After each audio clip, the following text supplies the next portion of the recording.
Na sepeli na section Nangalo section zone Bazana Nguya. Maboko makasi pona bilomoko. Na sepeli. Voilà, merci. Toka na sugo malamu nazali toka na. Nazo la bilo nyoso toka na. Kongo anafa. Batoko bafandi mebaleki batu bazayo tele. Kongo anafa. Toka baba sole kabalinga. Kongo anafa. Bino kozali koma.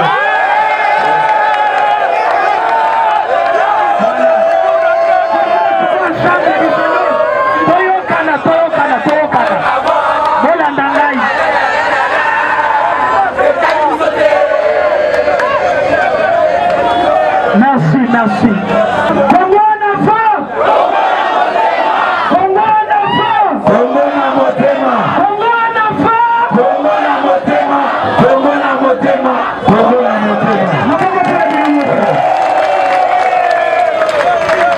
Est-ce biso tokobanga to tokobangisa?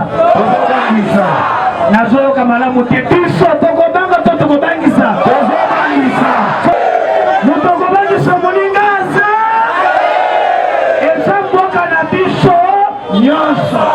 Yo botami congolais, ngana botami congolais, et sengeli to sepela na mboka na biso. Lelo mboka bato bakomi kosakana na ngo mingi, tokoloba vérité be vérité. Tokani malamu. Topanza te. Lelo tokoyeba makambo nyonso mabe ezoleka na mboka oyo. Nazana ba information pe nazo pata bango. Na pata bango. Biso te kobanga te pata bango.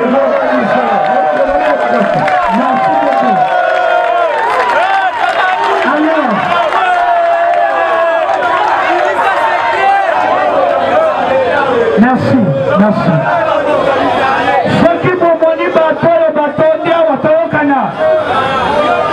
Ma section, ce qui dans le lobby Toyoki, dans un parti discipliné.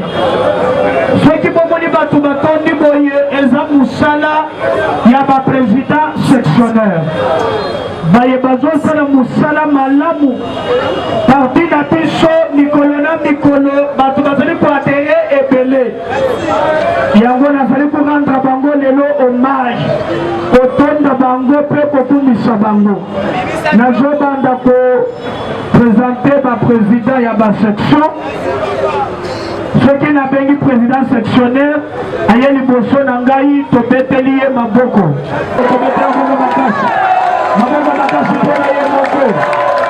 Voilà. Yewana, la Tombole, le Boko. Merci beaucoup. Merci beaucoup. Merci. Toujours na Ipel. Maintenant, tous à niveau, il y a Cité Poumou. Cité Poumou, ça sont les Cité Verte. Merci pour la macasse et la bino.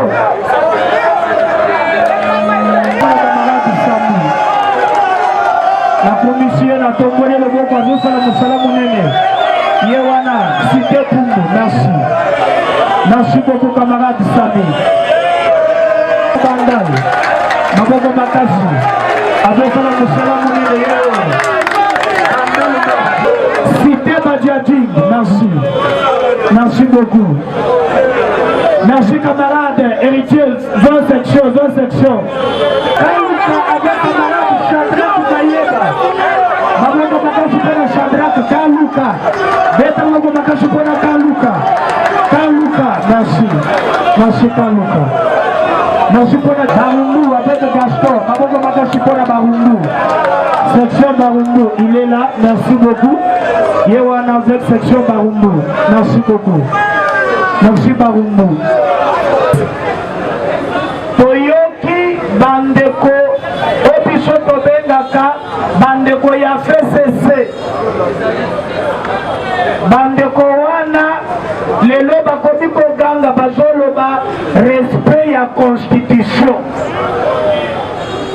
Est-ce que bandeko ya FCC na mboko yo bokola makambo respect ya constitution?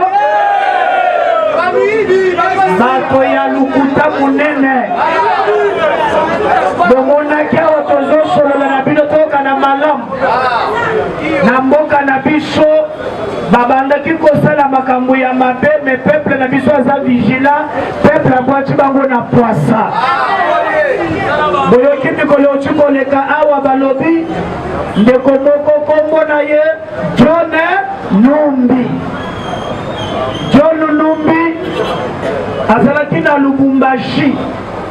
John Numbi basite ye na makambo oyo ya liwa ya Shebeya. John Numbi basi babengisaki ye esengelaki ye aya awa. Eloko biso kongwana bato zo comprendre te koma mutu wana kolongwa na Lubumbashi abima frontière akoma na Zambie na Zimbabwe. C'est qu'il y a eu complicité na niveau ya Lubumbashi. Batu ya des jeunes, batu ya aner ya Lubumbashi baza ba complice. Biso Kongo na bato sengi pona bango batu wana esengeli balongola bango. Tokani malamu. Tokani malamu. Et puis tolobili susuke ba gouverneur nyonso. La plupart ya ba gouverneur awa baza ba gouverneur ya FCC. Est-ce que tozoka na malamu?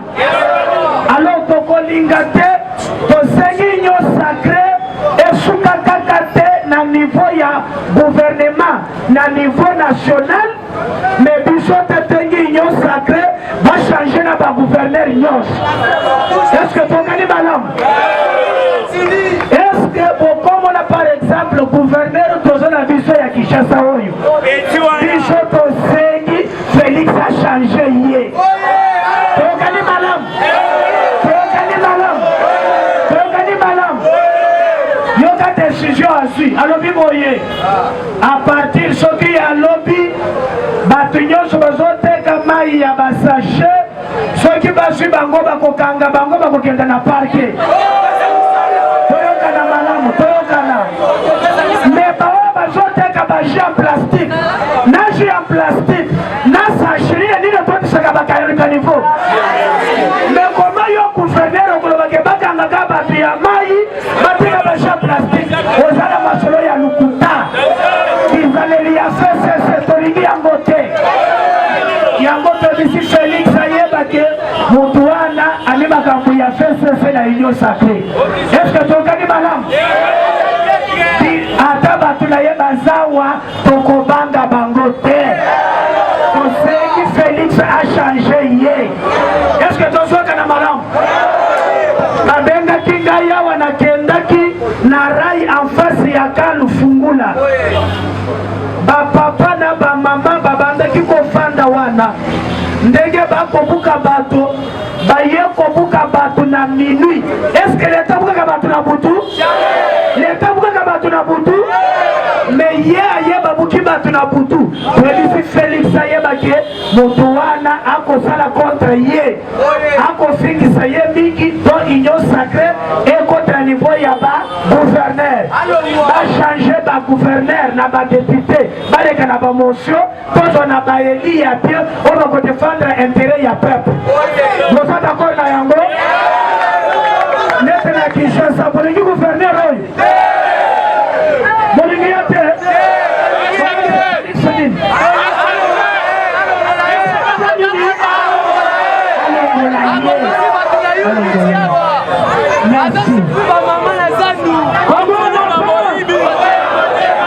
Na makambo ya élection, voilà tanga malamu. Élection ekozala na 2023. Toyoki bato baza totalement divisé. Nalobaki yango na introduction. Élection eza le seul moyen epesaka peuple à choisir ba dirigeant na ye. Toyokani malamu? Na moyen ebele bato bakotaka na pouvoir bamusu bakotaka pouvoir pouvoir na coup d'état, bamusu bakotaka na pouvoir na nzela ya rébellion, bamusu bakotaka na pouvoir na nzela ya insurrection. Mais biso na Congo na votre lobby, les moyens les plus modernes pour accéder au pouvoir et ça na nzela ya élection. Est-ce que tokani malam?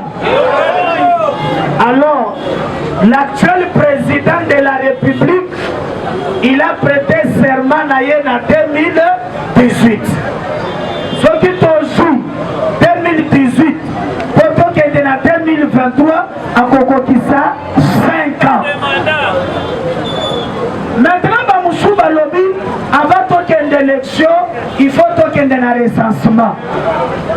Pour la bichot, recensement et ça m'a payé. Est-ce que tu as un malam? Est-ce que tu as un malam? Recensement et permettre à bichot de y aller congolais, nana congolais. Tu as dit?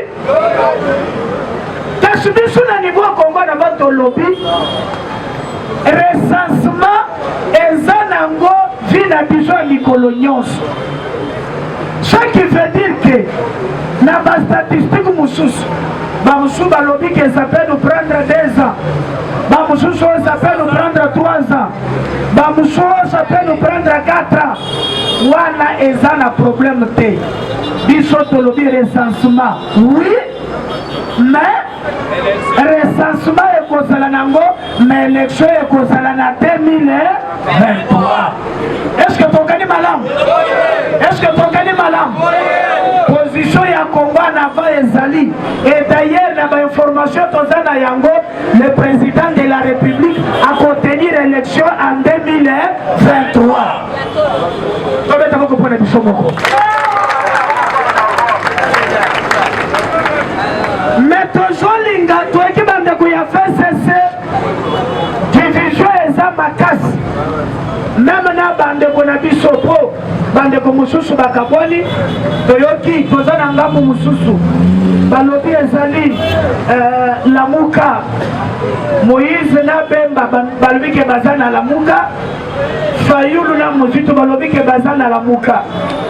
Mais bango division yangoyi Pona Fayulu et Mozito avant de l'élection et c'est d'abord côté de la réforme.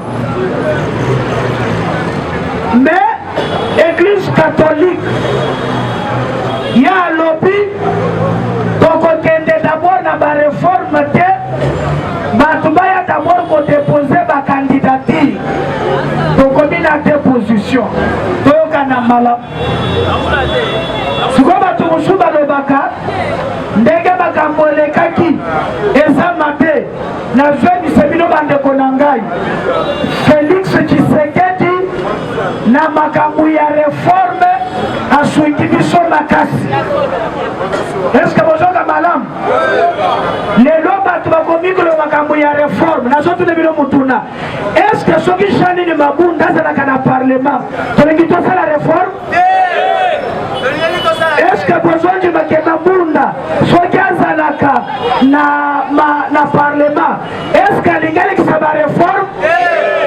Lokola Félix asuingi biso eke na moi ya lelo mabunda kwei to sepeli réforme kosale mamalamu yango momonaki biso toyembaki nzembo na mitingi moko tosalaki boyembaki nzembo yango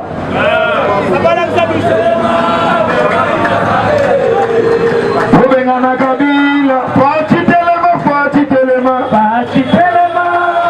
obalibala obengana kabila fati telema je crois ezali ya telefone na maizelo tobete bango maboko makasi pour la section maizelo. Merci beaucoup. Merci chers camarades.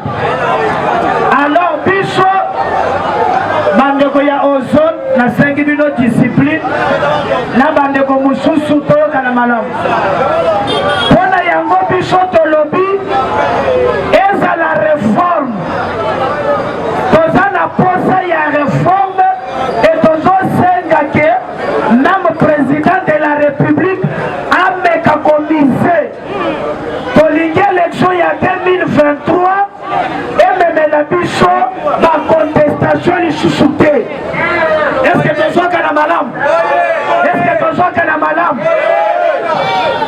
sous-souté après l'élection française à vérité des îles. Tolemi yango. Alors, na ba réforme biso tosengi na niveau ya Congo na bato lobby esengeli bazongisa na biso élection à 2 tours. Vous êtes d'accord na bino? Élection ça va combien de tours? Combien de tours? Et qu'on permettre que le président de la République a élu au-delà de 50%. Na un tour, président a élu moins de 30%, même de 40%. Président a la légitimité. Yango to sengi ba politicien. Babanda ki ko benga moko Félix soki placebo soki tente soki ndengelini mais ndenge Félix abeti fesese mukatu biso tolobi asali malamu. Est-ce que tozoka na malamu? Ba réforme esengeli ekende na lombango mpona korespecte cycle électoral na 2023. Bandeko na ngai mais pour cette élection sur la mandat 2023 et c'est le gouvernement et la mise en place parce que c'est le gouvernement qui mobilise les moyens pour cette élection et salement mais na ba information tozana yango pona ndanga malam makambo ya gouvernement eza passe bolanda malam makambo ya gouvernement ekomi kopesa biso passe na bato bazwi baposte tosi toyoki bayebisi biso boye tozali na baforce politique tozali na ensemble ya Moïse Katumbi ensemble aza na baregroupement ebele toza na AMK toza na G7 toza na AR toza na MS bango nyonso wana bazolinga kaka base retrouver au nom ya ba regroupement politique na bango. Alors ensemble na kota bapesi basi bapesi bango 6 ministères bolokanga malamu 5 ministères titulaires na vice-ministre moko. Alors na ba ministère bapesi bango on nous parle makambo ya bazana budget ndenge tozoyoka na ba information bazana budget bazana plan bazana transport bazana affaires sociales bazana enseignement supérieur et universitaire bazapena vice-ministre ya défense. Est-ce que tozoka na malamu? Est-ce que tozoka na malamu? Donc boko comprendre que na bandeli lisusu na gouvernement oyo kobima na ba proposition esalami gouvernement ezoumela mais Katumbi asio mizweni na ye 6 na 6 na ye aza na ministre ya budget ministre ya plan aza na ministre ya transport aza. Alors tobandaki koloba te na makambo etali gouvernement soki Félix akebi te en tout cas ekozala passe.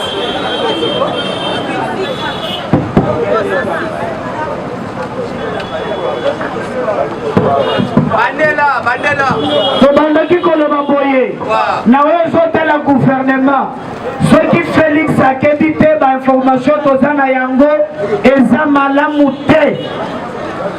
Na bandi na regroupement ya liboso ezali ya Katumbi baza déjà na 5 ministères na bango 6 to baza na 5 ministres titulaires na vice-ministre moko na yebisi bino ministre ya budget ministre ya plan ministre ya transport ministre ya ESI na vice-ministre ya défense. Toza na bandeko na biso ya MLC ya Jean-Pierre Bemba na kati ya gouvernement bamikutaki deja ke baza kaka na 2 postes mais baboya kite poste wana tango bitumba babandi koloba loba babekiseli bango bakomi na 3 toyekokoma na bandeko ya INC ya Vital Kamerhe bandeko ya INC baza na te me na te wana koswala eza makasi po bazwa regreteke Katumbi abotoli bango ministère ya budget. Alors nalingi natuna bino tango bato bazoloka baministère ya budget baministère ya mbongo eza mpona kosala pepe nde ya kosala nini mpona kosala nini sikoyo toza mpe na bandeko ya FCC na FCC kuna mpe bitumba eza makasi net bayebisi ngai Lambert Mende azolinga akokota suna gouvernement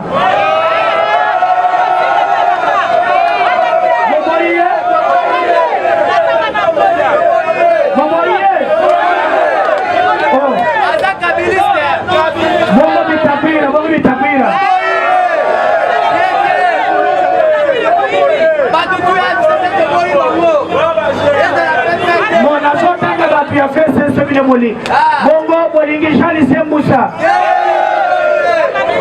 bolingi yate donc batilo sa fese seba yate bongo bongo nyanyi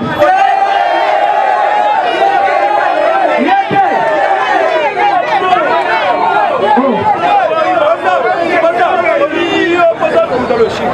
ok bongo ale atundu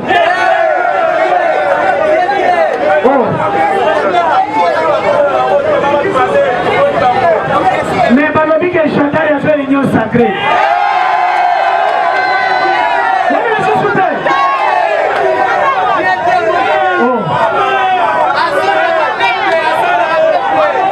Oh. Donc, bonjour, M. Félix, bâton de votre gouvernement.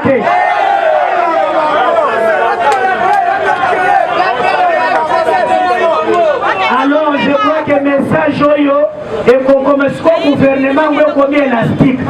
Et comme malelo, gouverneur Zobimate, pour bazobunde la poste. Bichot Yebisi, président de la République Boye.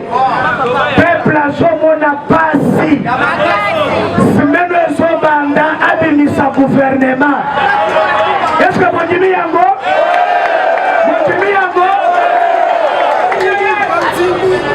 Sumene Zobanda torengi tomona nini? Sumene Zobanda edesa nini? Alors, banani molingi basala na gouvernement wa.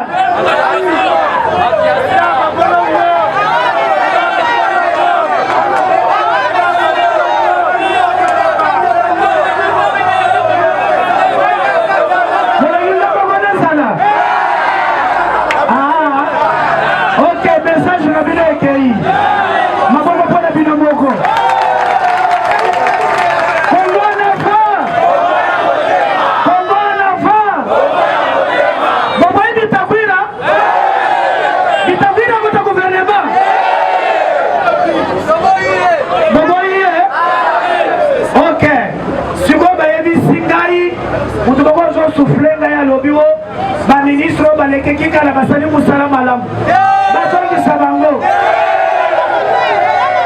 baba ile mashu yete longo de tema longo oh baba wini bakonga nani oh nayo kitenani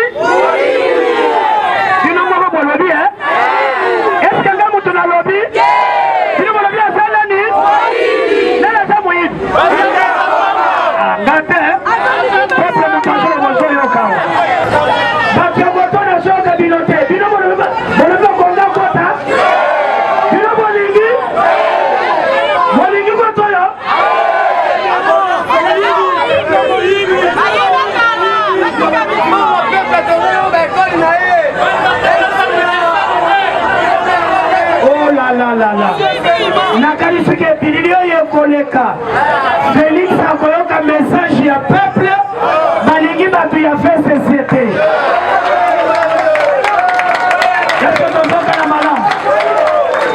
Il faut gouvernement oyo ezopesa peuple espoir, pas gouvernement ya bamiyibi. Nete na zwe bisabino makambo tukoleka na ministère ya enseignement bazo condamné inspecteur wana ya finance, mais ministre ya titel bazo tikaye gouvernement tukodimisa 800 000 quelques de dollars pour la kosomba bakashine balavme pour la kodesinfecter ba école bakei koluka maison victoire ndako moko esalaka bapano basali bafacture ya lukuta lelo mbongo nyonso nezomonana te tozo regrete ndenge toyoka na malamu na basusu oyo basambisaki makambo ya EPSP na prison na sepele na yango te bayebake na sepele na yango te baoyo bazalaki implike makasi makambo ya bekoli fictif batiki yango Félix atala basusu bie makambo aneleki bia te Congo en avant Congo en avant Congo en avant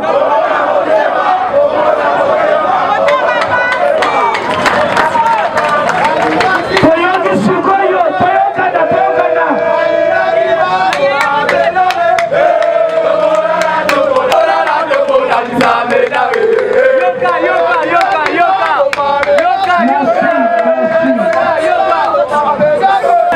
merci sikoyo na makambo ya seni toyoki bandeko ya FCC baprezante balobi Cardinal Mosengo azala président ya seni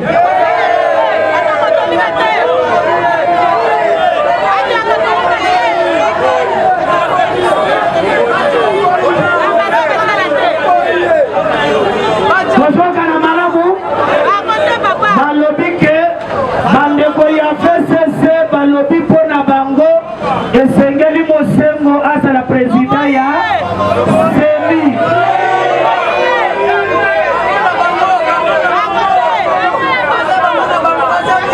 meloko esali biso pasi toyoka na malamu baye koyebisa biso ke kandida na bango na 2023 eza Olive Lembe Kabila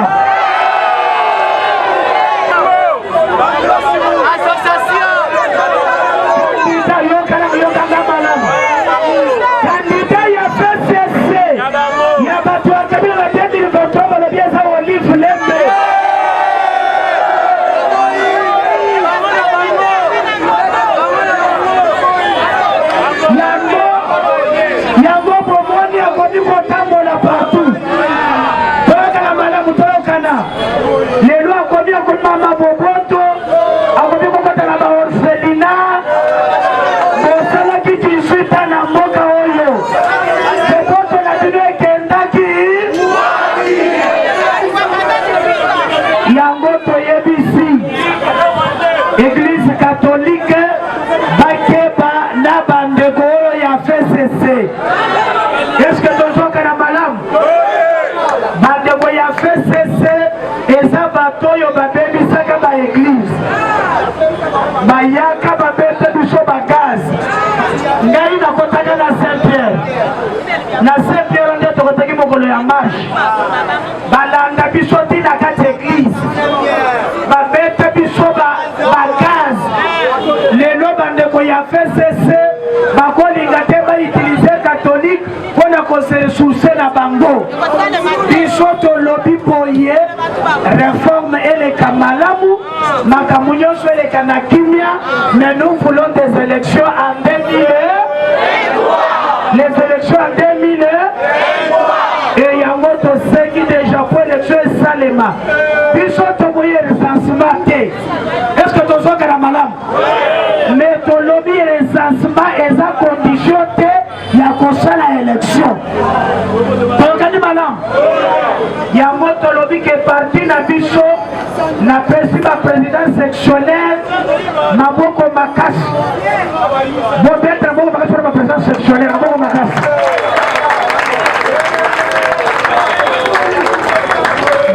bo se préparer toyokana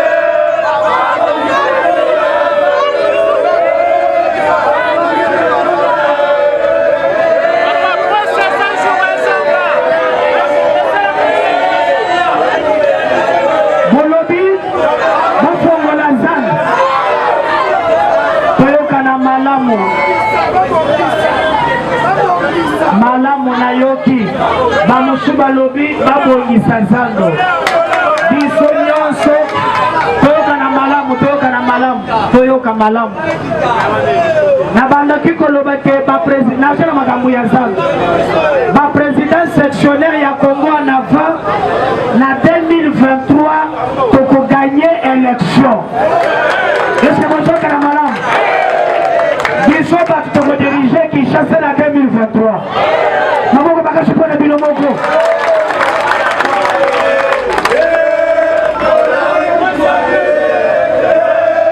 voilà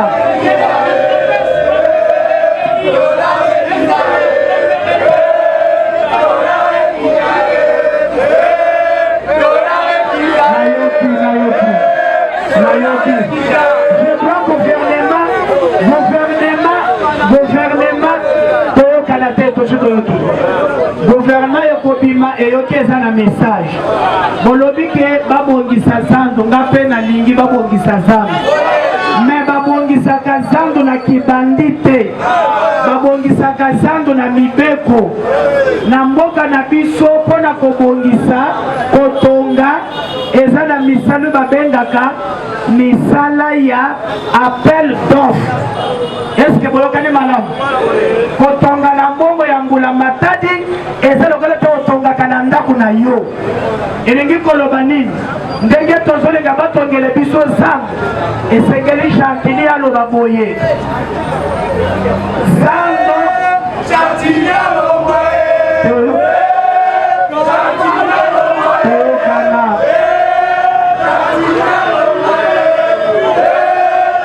merci Abolongwa, merci yango tosengi ke président de la république bamama bazolela makambo ya zando bameka basi batie commission en place commission elandela makambo wana po nyonso eleka na kimia Kongo na va Kongo na va Kongo na motema Kongo na va Kongo na motema Kongo na motema Kongo na motema Kongo pona bino moko. Voilà quelques grandes lignes tobongisaki mpona kosolola na bino lelo na makambo esengelaki koloba lelo me lokola biso na bamatele na biso nyonso tosilisaka toujours na 3 ou 4 questions oyo bato bakopesa biso nde tokosilisa na yango. Alors namalaki bato bandaki metela en ordre préoccupation na bino ezalaki parce que tosilisi message na biso wana bakena liboso wapi bamama walito ya zando bake wapi bazongi na bandako et pourtant bazana bana oyo batanga bana université bambongo bakotokisa bango bakozwango wapi. Et deuxième question lelo toyoki lisusu bapesi bato ya commerce 11 jours mpo balivre commerce balingi basa susu nini na commerce wana ye likambo na ye mpenza zango awa bafeko biso tolukaka auto du jour oyoka mpente ventina ezala pale naza biso nake nasalinga cope esimbi na lesi na zongi mais surtout ekomi ke 20 ezala na pale ventina ya pale toovivre ndenge alors bolingi balongola couvre-feu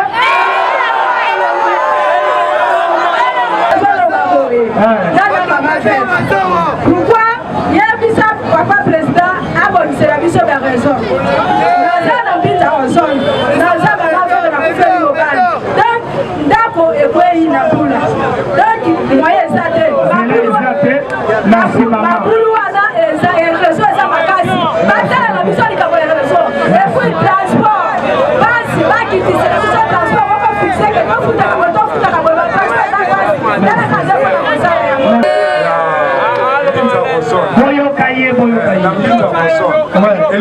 papa nauti koyoka oyo toyoki nasepeli na maloba na yo nyonso oyo olobi awa donc elakisi ke tokoyi na biso baoyo basalelaki biso mabe basala lisusu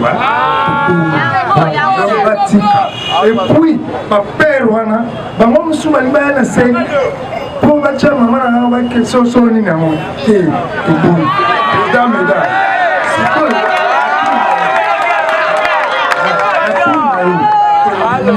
osalela biso soko ndenge nini tondimi yo eske yo mpe ntango soko osalima te tosala nini botelemelanga voilà soki nasali mabe botelemelanga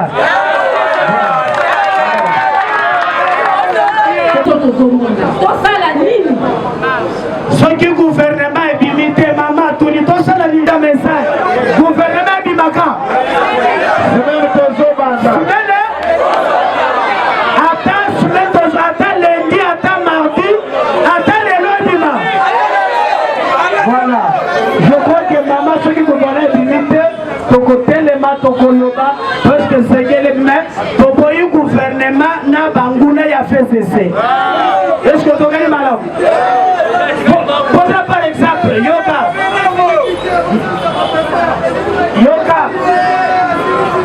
Maman, c'est ici. Toyoka, ok. Poursuis ici maintenant, Toyoka. Congo en avant. Congo en avant. Congo en avant. Congo en avant. Congo en motema. Congo en motema. Congo en motema. Alors, on a maintenant clôturer milulu na biso na esengo mais ezali na sikoyo eri ya koyemba tozosilisa yango bato bandimenda pemba nde nzembo moko zemba ya zonga nini bwana tozosilisa na nyeso totelemi likolo mpona koclôturer milulu na biso na hymne national otomekana kabila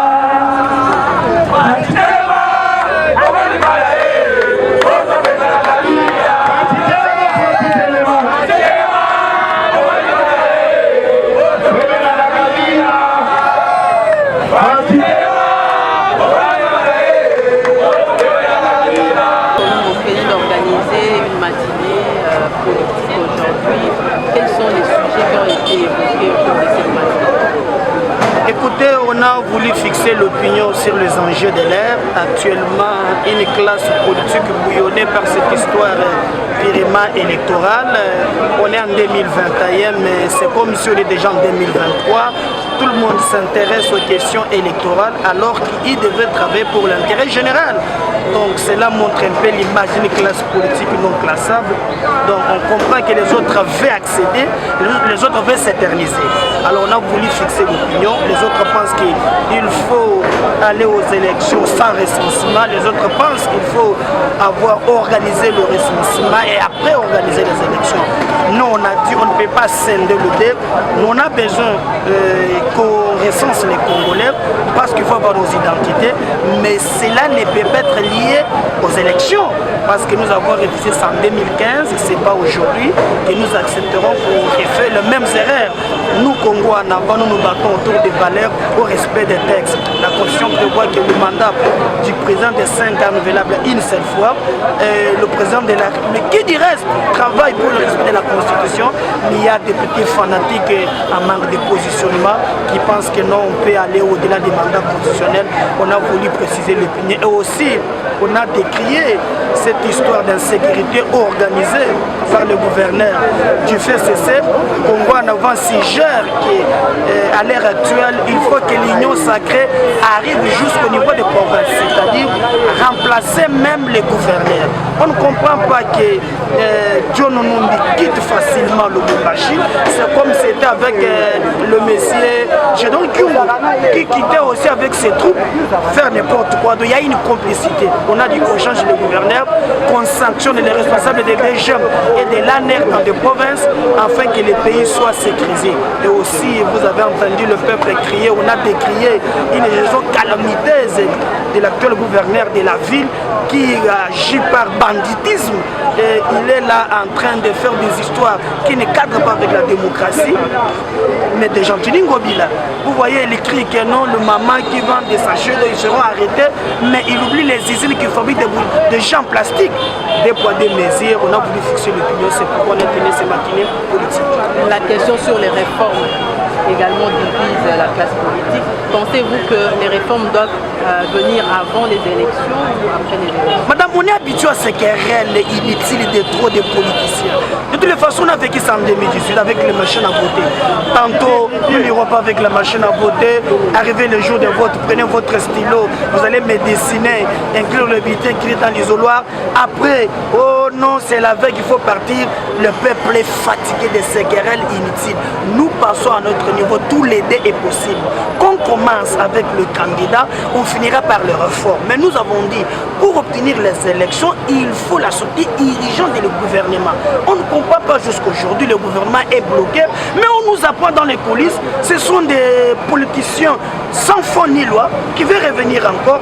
Et là, nous avons dit à M. Tshisekedi de comprendre qu'il avait dit que c'est le fait CCH qui lui bloquait maintenant, il est le seul maître au bord. S'il ne tient pas attention, il sera responsable, il sera sanctionné en 2023. Donc, pour nous, qu'on commence avec les réformes, ça ne dérange pas.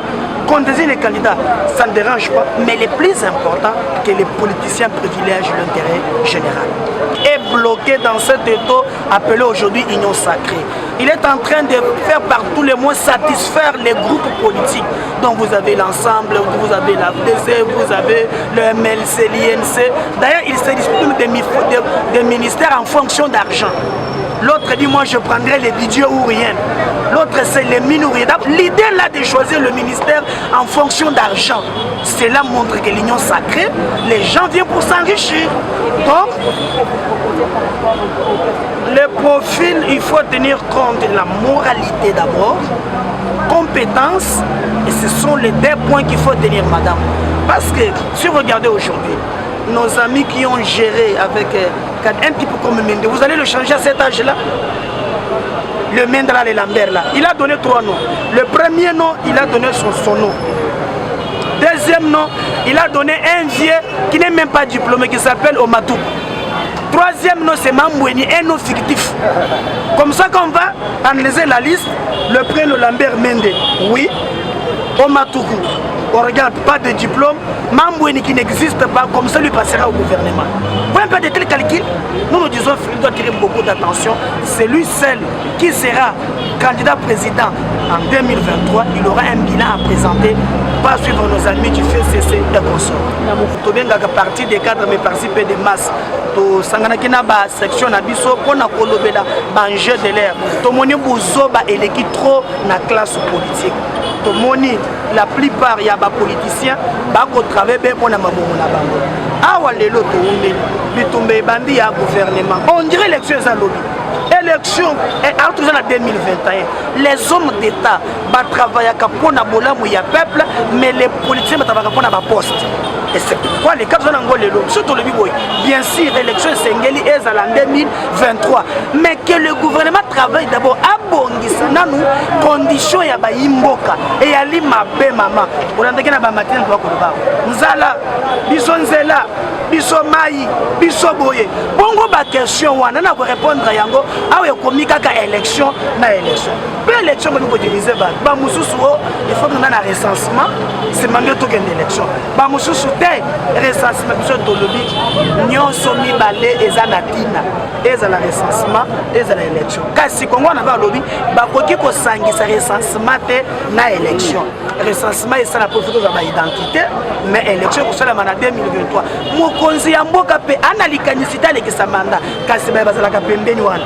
Azana kopa na ye na Jamal, ana kopa na ye na Deda Show, ana kopa na ye ya Mike Mike, amona ka 1 million 2 millions, akomi kolinga Félix atikala na Bokoni. Boya ya bakesa basi bakesa mituka na banda te biso tolobi Félix akolandaka bango te Félix ali na chance ya kosakana te pona nini ya amoni nde bato basila amona mobutu ndenge esilela ye amona mozende esilela ye amoni Kabila kale mingi to rais lelo bamende na babitakwira bakatisa na moi bazela ta butu te na moi donc ye peso akebi te bato bana bakono ba béton le peuple akotika la beye moko. Donc il a tout intérêt de travailler pour l'intérêt général parce que le petit politicien là-bas côté gagne mais correspondre le bosso il y a peuple tout le bipé na makile na biso et singulier le gouvernement et bima ezo umela to yoke za makamba ba poste ne yo ko pesanga ba komi ngana ko zo finance o ngana ko zo budget o ngana ko zo transport affaires sociales o wana installer biso te pêche élevage o wana ngana ko zo to ko nyo sacré pêche élevage pour nami bongo eza suma makambo ya abikuna makambo ya mbongo te itanisike baba to akanyaka baba to musodo biso tolobi to sengi gouvernement oyeye po bato baza bato ya mbongo te me bato basalela peuple tolobi pe atala makambo oyo Gentini akoyinisa ye na bato Gentini ayena kipumba ayena kanai ayena nkona Kishasa me toyebisi ye awo ezali yumbi te tokobonda to mafeke mungongo ya bana Kishasa eyebana. Eshima, votre magazine qui bat au rythme de l'actualité. Une réponse à vos besoins en information, un éclairage dans divers domaines. Impartial, documenté, instructif. Eshima au cœur de l'info. Retrouvez la nouvelle édition. Exclusivité. Estache Mouandi, ministre d'État, ministre des Ressources hydrauliques, relève le défi de la libéralisation du secteur de l'électricité. Des actions concrètes. Cap sur la libéralisation de l'électricité. Installation des mandataires ARE et ANSER. Fonds Mwinda qui permettra de fournir de l'énergie électrique propre à 15 millions des Congolais. Signature contrat B-Box. Plusieurs protocoles d'accord signés dans le cadre de la mise en application de la loi sur l'électricité. Les avancées enregistrées dans les secteurs des ressources hydrauliques et électricité grâce à la vision du ministre d'État Estache Mouandi représentent un acquis indispensable qui balise le chemin vers l'effectivité de l'amélioration du taux de desserte en eau potable et en électricité. Focus. Payer l'impôt est un devoir civique. Le directeur général de la DGI, Barnabé Mwakadi, sensibilise les assujettis. Dossier Eshima, les épidémies les plus dévastatrices de l'histoire. Nation, le ministre d'État Ribens Mikindo met en valeur les blocs pétroliers et gaziers de la RDC afin de transformer les potentialités en hydrocarbures en véritable richesse. Élection 2023, le compte à rebours de la Senco. À lire également les portraits de Kelly Kunte, journaliste chevronné. Économie, budget 2021, moins ambitieux, plus réaliste. Culture, les tabous de l'inceste. Retrouvez l'intégralité du magazine Eshima dans les kiosques. Eshima Magazine, un nouveau standard d'information.